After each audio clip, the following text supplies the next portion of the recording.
So for everyone out there that doesn't want the multi-camera kit where you don't want to add 2, 3 or 4 cameras, you can actually just get the camera on feature. We do sell a harness which is like this, which is very much a trimmed down version of what we just talked about.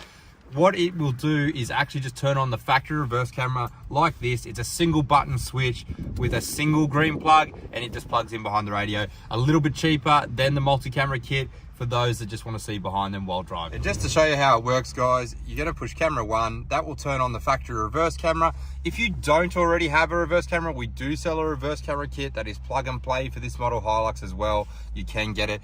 And camera 2 is just going to show a secondary camera. Now, we don't have a secondary camera hooked up here, but it would display here. And again, if you had camera 3 and 4, it would show you the second and third and fourth camera as well. But this is great for anyone out there wanting to tow. You can check behind you while you're driving, check your hitch up, your trailer, mount a front camera, whatever you like. The harnesses, or the T-harness, is actually going to come in a little bag like this with the part number. This model harness is for all Toyotas 2020 onwards, with this style plug at the rear of the radio. And the way it's going to come, nicely neatly packaged like this, all loomed up, ready to go. And it's also going to come with a switch that is relevant for the particular vehicle, so you can mount that in the factory blank locations. And this is perfectly suited for the Toyota. Very easy to do. So we're just going to undo the harness. And the harness you cannot get wrong. It is so easy. It's literally going to T-piece into these plugs that you just undone. They'll only go into one location. You actually cannot get them wrong. They will not plug into the wrong ones.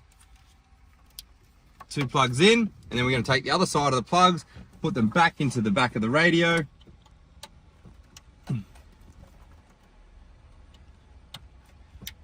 And that is all we need to do at the back of the radio. What you're going to have left over out of the T-harness is these 2 plugs. These are about 1 meter long, so you can mount them anywhere in the car that has the factory blanks. So you will then take your switch that you've got in the kit, camera 1 and 2. The harness kit will say switch 1 and 2 or switch 3 and 4. You can't go wrong.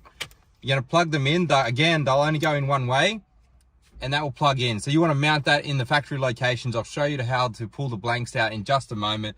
But if you wanted options for 3 and 4, you're just going to get the additional camera 3 and 4 switch, and you would plug that into there. And that's going to be all your cameras in one section. Guys, so I'm going to show you how to mount these camera switches depending on the style that you have. You can go for the 22mm switches, but they're only going to be a single button switch. So if you wanted to turn on the factory camera and a secondary camera, you would have to take up 2 spots. Now, you couldn't do that here, but in the center console you could. But my preference is these style, the 32mm, because it will mount in this location and give you 2 cameras, the factory camera and aftermarket, in the one location. So on these Prados, this whole section is quite easy to remove. So I find it nice to actually put the non-mounting pry bar in, prop that forward. Then you can run the wires from behind the dash into this location quite easily. So we would generally, we're not going to show you on this car, we're not going to do it to waste time, but you would run that behind the dash and come out of there. From there, you can actually just pop these forward. You actually just push these little locking tabs and push it from the back, and they come out. Very easy to do. And then if you wanted to mount the switch, it would plug in and mount in like that.